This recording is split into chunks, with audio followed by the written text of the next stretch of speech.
کائنات میں کوئی خوشخبر ایسا نہیں ہے جو کتاب مبین میں نہ ہو. کائنات میں کوئی بڑی کوئی چھوٹی شے ایسی نہیں ہے جو کتاب مبین میں نہ ہو. اب اس میں پوری کائنات آ گئی، اس لیے کہ کچھ ستارے بڑے ہیں کچھ چھوٹے ہیں. جنتوں میں کچھ قصر بڑے ہیں کچھ چھوٹے ہیں. جہنم میں کچھ عذاب چھوٹے ہیں کچھ بڑے. عرش میں کچھ عرش چھوٹے ہیں کچھ عرش بڑے ہیں. عرش کی اقسام پہ 3 سال پہلے میں تقریر کر چکا. اسی طرح لوح ہے، اسی طرح قلم ہے، اسی طرح کرسی ہے. یعنی کائنات کی ہر شے کتاب مبین میں موجود ہے. یعنی اگر کائنات کی کوئی بھی بات پوچھنا ہو تو کتاب مبین سے پوچھو، کتاب مبین ہر بات کا جواب دے گی. ٹھیک ہے، بات یہاں تک آ گئی. سب بات سمجھ چکے کہ کائنات میں اگر کوئی بھی علم پوچھنا ہو تو کتاب مبین سے سوال کرو، کتاب مبین کے پاس ہر جواب موجود ہوگا. اس لیے کہ جتنا علم اللہ کا ہے وہ سارا کا سارا اس نے کتاب مبین میں رکھ دیا. اب معصوم سے پوچھا گیا کہ مولا یہ ارشاد فرمائیے یہ حامیم کیا ہے اور یہ کتاب مبین کیا ہے؟ معصوم نے کہا حامیم. حامیم یہ کتاب ہود میں محمد کا نام ہے. کتاب ہود، جناب ہود پر جو صحیفہ نازل ہوا اس میں حامیم محمد کا نام ہے کہ یہ حروف مقطوع ہیں. ان میں سے 2 حروف کم کیے گئے.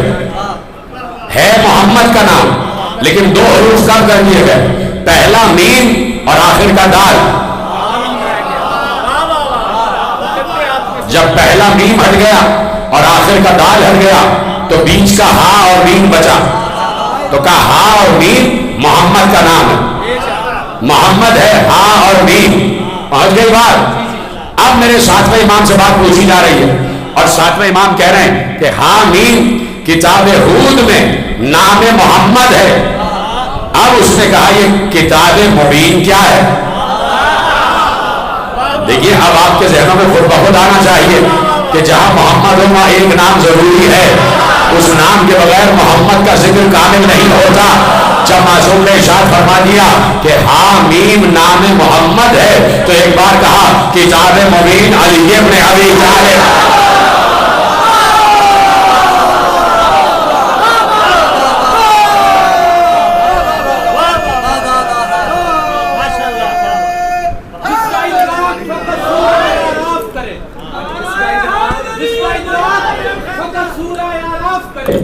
جو جہالت برے ماحول کو شفاف کرے، جس کا ادراک فقط سورہ اعراف کرے، جو جہالت برے ماحول کو شفاف کرے، اس محمد کی شان بھلا کوئی کیا لکھ پائے جس کی نالین مبارک کو علی صاف کرے.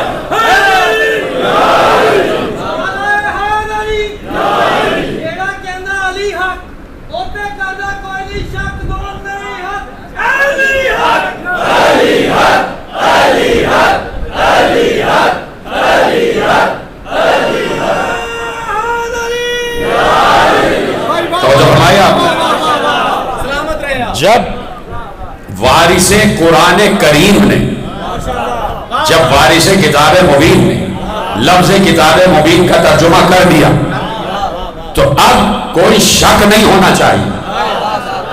سب کو بولنا اس بات پر، اب کوئی شک نہیں ہونا چاہیے. جب رسول کے 7ویں وارث نے اعلان کر دیا کہ کتاب مبین سے مراد علی ہے تو اب میں جملہ دینے جا رہا ہوں. اب مجھے یہ حق حاصل ہو گیا کہ جہاں پر بھی قرآن میں لفظ کتاب مبین آ جائے اس کا ترجمہ ہوگا علی. سلامت رہے آپ. اس کا ترجمہ ہوگا علی. اب میں صرف آیت پڑھوں گا اور ترجمہ کرنا آپ کا کام ہے. کیا کہا میں نے؟ لا رتب ولا یابس الا فی کتاب مبین. کائنات میں ہر خشک اور ہر تر علی جانتا ہے. لا اصغر من ذلک ولا اکبر الا فی کتاب مبین. کوئی بڑی سے بڑی شے، کوئی چھوٹی سے چھوٹی شے ایسی نہیں ہے جو علی نہ جانتا ہو. کتاب مبین کا مطلب علی.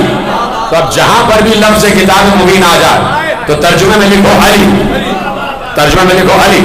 اب کیا ترجمہ ہوا؟ اب ترجمہ یہ ہوا آمین.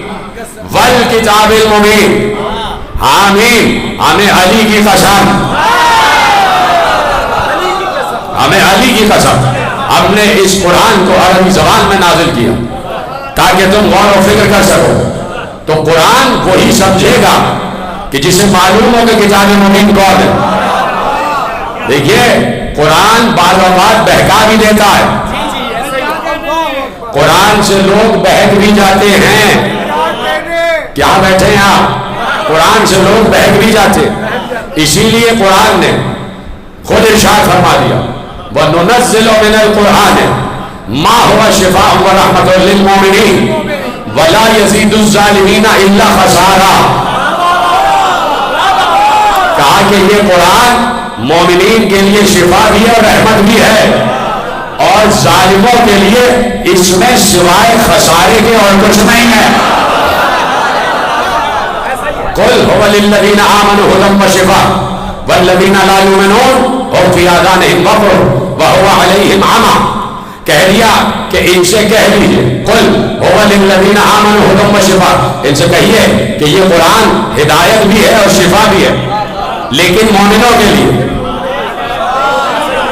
یہ قرآن ہدایت بھی ہے اور شفا بھی ہے، لیکن مومنوں کے لیے ہدایت اور شفا ہے۔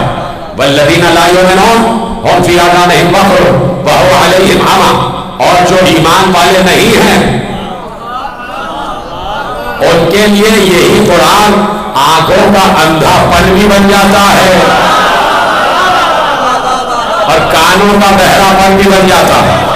یعنی یہی قرآن پڑھ کے ایمان والے ہدایت پاتے ہیں اور بے ایمان بھٹک جاتے ہیں۔ اب یہ ایمان والے ہیں کون؟ ہمیں بات سب سمجھ چکے۔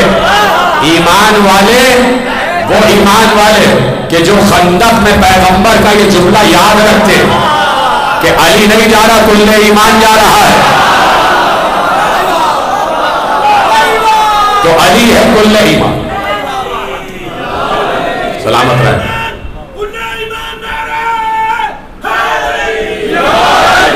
علی ہے کل ایمان، علی ہے کل ایمان۔ تو جب علی کل ایمان ہے تو ایمان والا علی والا ہو۔ ایمان والے کا مطلب علی والا۔ تو اب قرآن کی آیت پڑھیے کہ یہ قرآن ہدایت ہے اور شفا ہے علی والے کے لیے، اور جو علی والا نہیں ہے وہ یہی قرآن پڑھ کے اندھا بھی ہو جاتا ہے، بہرا بھی ہو جاتا ہے۔ جو علی والا نہیں ہے وہ یہ قرآن پڑھ کے بھٹک بھی جاتا۔ توجہ فرمائیے آپ۔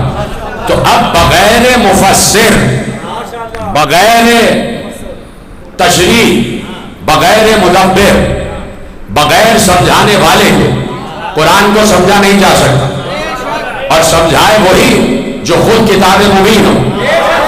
تو علی کے بغیر اگر کتاب سمجھنے کی کوشش کی تو انسان بھٹک جاتا، پھر بلبلانے لگتا، اور کبھی کوئی بل اور کبھی کوئی بل۔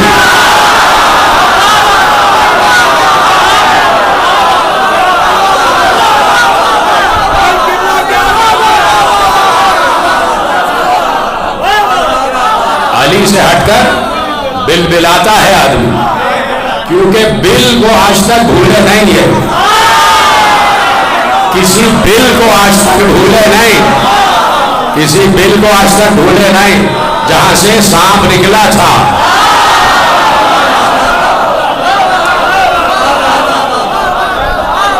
جو فرمائی آپ، عجیب بات ہے۔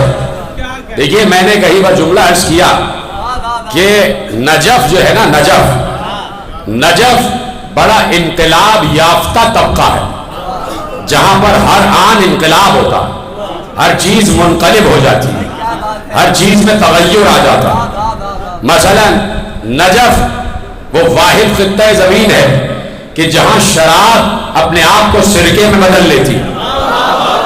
نجف کی حدود میں شراب لے کے جاؤ گے، شراب سرکے میں بدل جائے۔ اب سمجھ میں آیا کہ تطہیر والا کسے کہتے ہیں؟ جو نجاست کو طہارت میں بدل دے اسے کہتے ہیں صاحب تطہیر۔ تطہیر ہے طہارت کا سمندر، اور سمندر سے اگر کوئی نجس چیز پھنس ہو جائے تو پاک ہو جاتی ہے. تو علی ہے طہارت کا سمندر اور علی نجف والا علی ہے، تو وہاں سرکہ بن جاتی ہے شراب، یعنی کوئی نجس چیز جا نہیں سکتی. اسی طرح نجف میں ایک جانور بھی نہیں جا سکتا جسے کتا کہا جاتا ہے. تو نجف میں یہ نجس جانور بھی نہیں جا سکتا، نہیں جا سکتا، جا ہی نہیں سکتا. دور دور ہٹ جاتے اور پھر دور دور کھڑے ہو کے بل ملانے لگتے، دور رہتے نجف سے. یہ علی کا کمال ہے. اسی طرح نجف میں سانپ بھی اپنی فطرت بدل لیتا، سانپ بھی اپنی فطرت بدل لیتا. نجف کا ایک واقعہ آپ کو سناتا ہوں، یاد آ گیا تو سناتا ہوں. ایک گھر ہے اور اس گھر میں کچھ لوگ رہ رہے ہیں. ایسے میں سانپ آیا اور طاق پر کچھ پیالے رکھے ہوئے تھے، پیالے رکھے ہوئے تھے. اس نے ایک پیالے میں منہ ڈالا اور اس نے اپنا زہر چھوڑ دیا، زہر چھوڑ دیا. اب یہ سانپ کی فطرت ہے، وہ نقصان پہنچاتا اور چاہتا ہے کہ میں نقصان پہنچاؤں. اس نے اپنا زہر داخل کر دیا.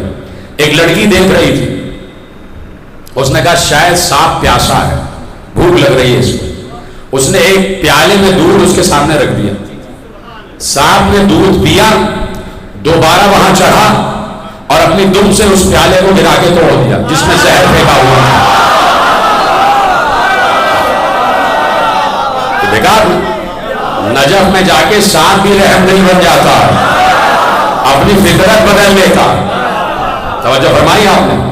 تو اسی لیے میں نے کہا کہ بھائی علی سے ہٹ کر قرآن پڑھو گے تو پھر یقیناً بہکو گے، پھر مسائل پیدا ہوں گے اور وہ مسائل ایسے ہوں گے کہ جن سے کبھی نکل نہیں سکتے، نکل نہیں سکتے. آپ علی کے بغیر مسائل سے نہیں نکل سکتے. جب کوئی 70 مرتبہ علی کے بغیر مسئلوں سے نہیں نکل سکا، جو سمجھ گئے ہم کو میرا سلام. جب کسی نے 70 مرتبہ اعلان کیا کہ اگر علی نہ ہوتے تو وہ بھی علی کے بغیر مسائل سے نہ نکل پائے، تو آپ کیسے نکلیں گے؟ آپ کیسے نکلیں گے؟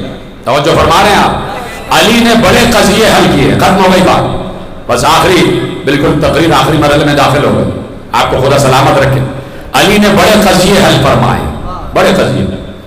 تو پیغمبر ایک دن مسجد میں آئے، اپنے حجرے سے نکل کے مسجد میں آئے اور سب اصحاب بیٹھے ہوئے تھے، علی ابن ابی طالب بھی تھے.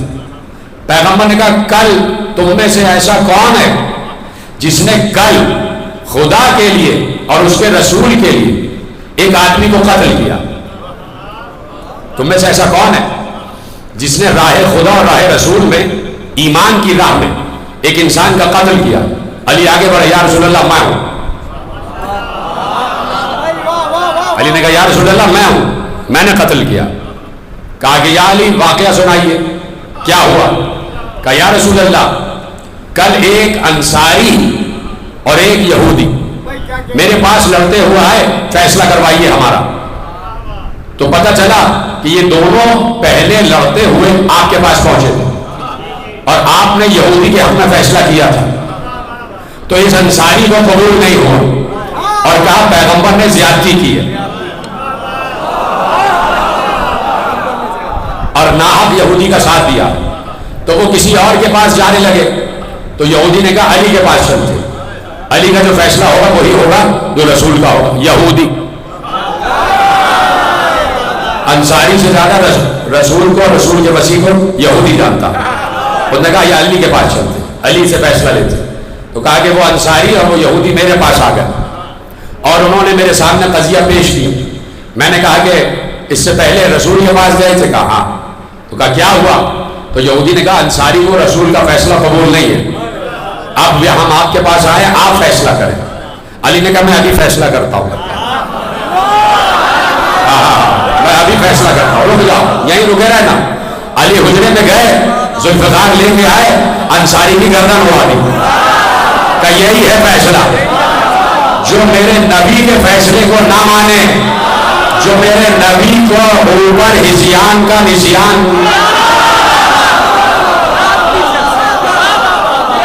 جو نبی کے فیصلے پر اعتراض کرے اس کا یہی انجام ہے کہ قتل کر دیا جائے، قتل کر دیا جائے۔ اور علی نے کہا کہ یا رسول اللہ اب اس انصاری کے لواحقین وارثین آپ کے پاس آیا ہی چاہتے، ایسے میں وہ آ گئے۔ علی نے کہا کہ اس انصاری کے لواحقین پسماندگان وارثین آپ کے پاس آئیں گے، ابھی دیکھیے گا آئیں گے، اور تھوڑی دیر میں وہ آ گئے اور کہا یا رسول اللہ علی نے ناحق قتل کیا، ہم چاہتے ہیں کہ دیت دی جائے، دیت دے۔ پیغمبر نے کہا تمہارے مردے کی کوئی دیت نہیں، ابھی تو جملہ آنے والا ہے۔ سلام کرنا رسول اللہ کو، سلام کرنا رسول اللہ کو کہ رسول اللہ نے کیسا جملہ دیا۔ اس انصاری کے وارثین نے کہا کہ ہمیں دیت چاہیے ہمارے قتل ہونے والے کی، علی نے قتل کیا۔ پیغمبر نے کہا اس کی کوئی دیت نہیں ہے۔ کہا اچھا قصاص دے دیجیے، کہا کوئی قصاص نہیں ہے۔ وہ چپ ہو گئے، کہا جاؤ اس کو اٹھاؤ اور یہودیوں کے قبرستان میں دفن کر دو۔ آخری آدمی تک سنیں گے جملہ پیغمبر نے کیا کہا، جاؤ اس مردے کو اٹھاؤ اور یہودیوں کے قبرستان میں دفن کر دو، اس لیے جو بھی علی کی ذوالفقار سے مرتا ہے وہ جہنم میں جاتا ہے۔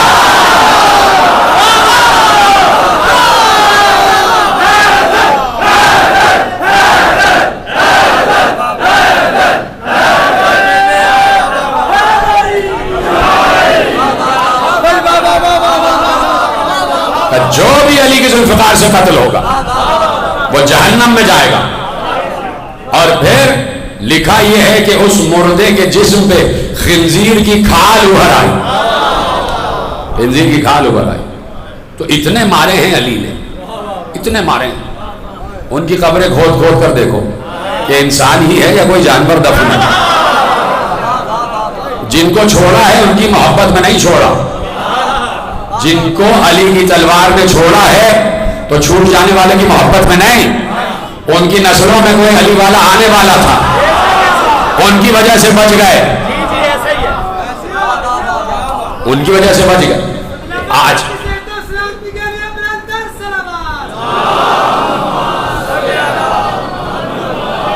تو آج بھی علی کی تلوار سے بچے ہوں کی نسلیں منتظر ہیں کہ ہم کلمہ پڑھیں، اسی لیے ان کے آبا و اجداد بچ گئے، علی کی تلوار سے بچ گئے۔ اس لیے کہ ابھی کچھ لوگ آنے والے ہیں اور کچھ آئے تو وہ یہاں آ گئے، کچھ ابھی باہر ہیں وہ آنے والے، وہ آنے والے۔ یاد رکھنا کہ جتنے ہیں چاہے کتنا ہی موذی دشمن کیوں نہ ہو، اس کا باپ دادا اگر علی کی تلوار سے بچا ہے تو یا تو وہ خود آئے گا یا اس کی نسلوں میں کوئی ہے جو ابھی آنے والا۔ یہ سمجھ لینا، میری بات پہنچ گئی نا آپ تک۔ اسی لیے میرے مولا زین العابدین، ختم ہو گئی بات، جب آئے ہیں مدینے رہا ہو کر واپس تو مولا نے مجلسیں پڑھی، مصائب سنائے، اور مصائب سناتے سناتے ایک بار شہادت پڑھ رہے تھے کہ تمہیں پتا ہے میرے بابا کو کیسے مارا گیا، میرے بابا نے کیسے جنگ کی ہے۔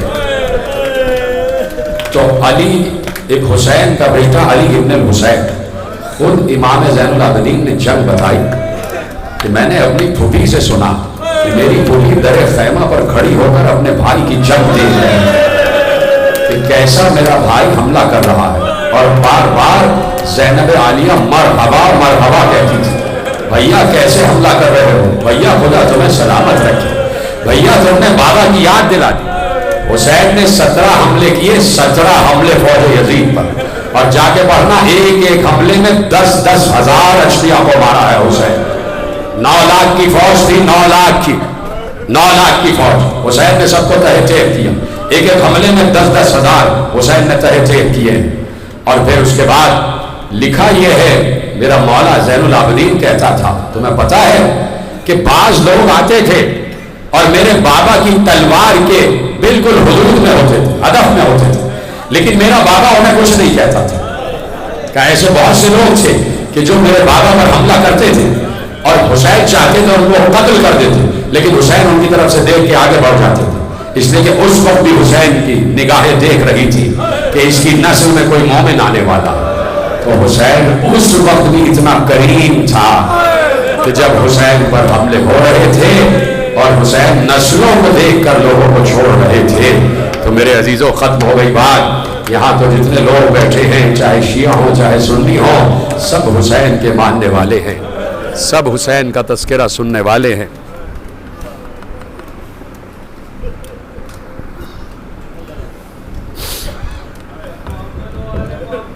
سب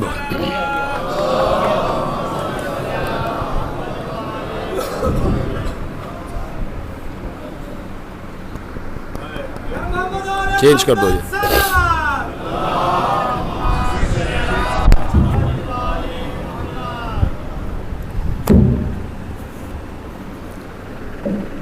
توجہ ہے، سب حسین کا ذکر سننے بیٹھے ہیں، سب حسین کا تذکرہ سننے بیٹھے ہیں. میرے عزیزوں، تم نے غور کیا اس وقت کافی دیر سے بیٹھے ہو، یہ جہاں بیٹھے ہیں ہم، یہ تہہ خانہ ہے.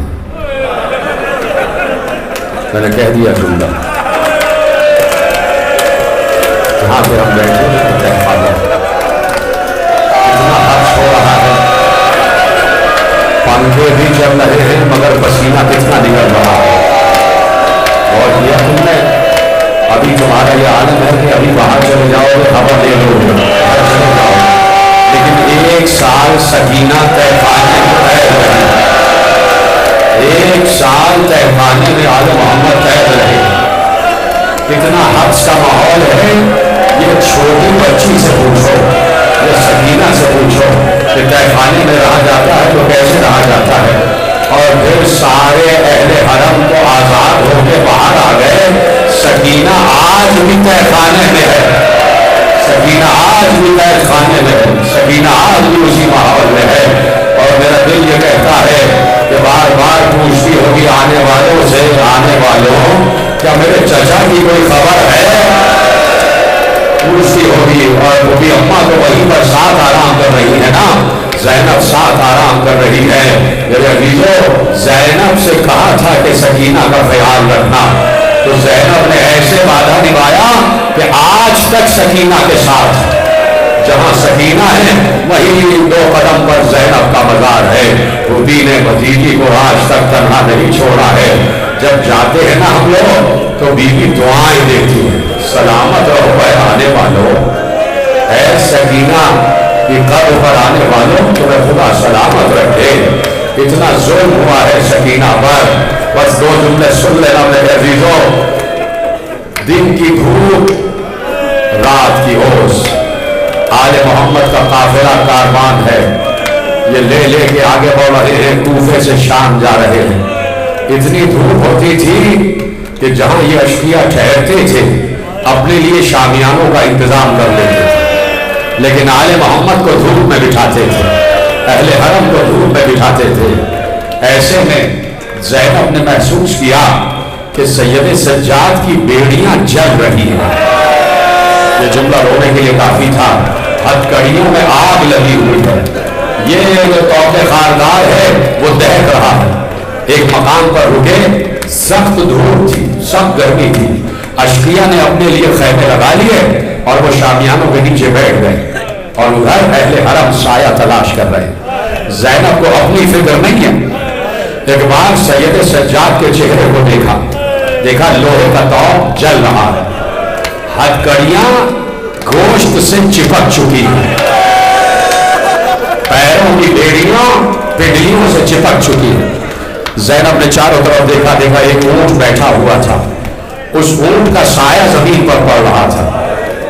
زینب نے اس سائے میں زین العابدین کو بٹھا دیا. میرے بیٹے تم یہاں بیٹھ جاؤ، خود اپنی پرواہ نہیں ہے زینب، میرا بھتیجا سلامت رہے، امام وقت سلامت رہے. ایسے میں سکینہ چھوٹی سی 4 برس کی سائے کی تلاش میں ہے.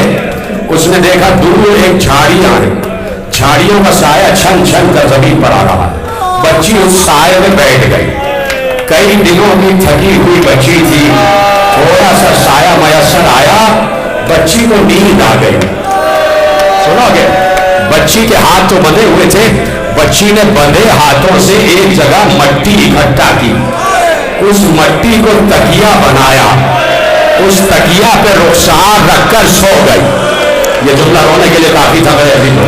وہ بچی اس تکیہ پر، خاک کے تکیے پر اپنے رخسار سو گئی۔ ایسے میں کچھ لوگوں نے آ کے اشفیہ سے کہا کہ یہ شہر والے حملہ کرنے والے، یہاں سے جلدی چلو، جلدی چلو۔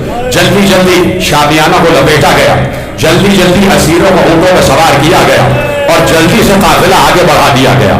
خبر ہی نہ ہوئی کہ سکینہ وہیں رہ گئی، بچی وہیں رہ گئی، تنہا رہ گئی۔ ختم ہو گئی تقریر، شام ہو گئی، بچی کی آنکھ کھلی تو بچی دہشت زدہ ہو گئی، اس لیے کہ نہ بھیا ہے، نہ ماں ہے، نہ پھوپھی ہے، بچی اکیلی رہ گئی۔ کبھی ادھر دیکھتی ہے، کبھی ادھر دیکھتی ہے، کبھی بائیں دیکھتی ہے، کبھی دائیں دیکھتی ہے۔ ایک بار آواز دی، بھیا، اماں، پھوپھی، میں تنہا رہ گئی، میں کس کو پکاروں؟ ایک بار نجف کا رخ کر کے کہا، دادا علی آپ بھی مدد کو آ جاؤ۔ پھر اشارہ کیا کربلا کی طرف، چچا عباس سب مجھے چھوڑ کے چلے گئے، آپ کی بھتیجی تنہا رہ گئی۔ تھوڑی دور جب قافلہ آگے بڑھا تو زینب نے کہا، سکینہ رہ گئی، ہماری بچی رہ گئی، جب تک بچی نہیں آئے گی ہم آگے نہیں بڑھیں گے۔ رات ہو چکی تھی، اندھیرا بھیگ چکا تھا۔ ایک بار زجر بن قیس ملعون، یہ نام سنتے ہی رونا شروع کر دینا، اس لیے کہ بڑا ظالم ہے، اس سے زیادہ ظالم دیکھا نہیں ہوئے عرض میں۔ زجر بن قیس ملعون بچی کو ڈھونڈنے چلا، واپس آیا، گھوڑے میں بیٹھا ہوا تھا، پیچھے کی طرف چلا، چلتے چلتے اب راوی حمید ابن مسلم کہتا ہے کہ میں بھی اس کے پیچھے چلا تاکہ لکھتا رہوں کہ یہ کیا کرتا ہے، یہ بچی کے ساتھ کیا سلوک کرتا ہے۔ کہتا ہے میں اس کے پیچھے پیچھے ایک ناقے پر سوار، میں نے دیکھا دور سے وہ بچی نظر آ گئی، سکینہ دور سے نظر آئی، سکینہ کی نگاہ زجر بن قیس پر پڑی، بچی لرزنے لگی، بچی تھرتھرانے لگی۔ کیا سن رہے ہو؟ بچی کا چہرہ زرد ہو گیا۔ ایک بار زجر بن قیس آگے بڑھا، حمید ابن مسلم کہتا ہے میں بھی آگے بڑھا، بچی نے دیکھا کہ زجر لال آنکھوں کے ساتھ غصے میں سکینہ کے قریب آ رہا ہے، اور اب قریب تھا کہ تازیانہ اٹھایا۔ زجر بن قیس نے تازیانہ لہرایا اور کہا تیری ہمت کیسے ہوئی کہ تم قافلے کے پیچھے رہ گئی؟ کیا تو وطن واپس جانا چاہتی ہے؟ ایک بار تازیانہ لہرا کر سکینہ کے قریب آیا، سکینہ دوڑ کے حمید ابن مسلم کے پیچھے چھپ گئی۔ اے شہر مجھے بچا لے، اے شہر مجھے بچا لے۔ اتنی دیر میں زجر آگے بڑھا،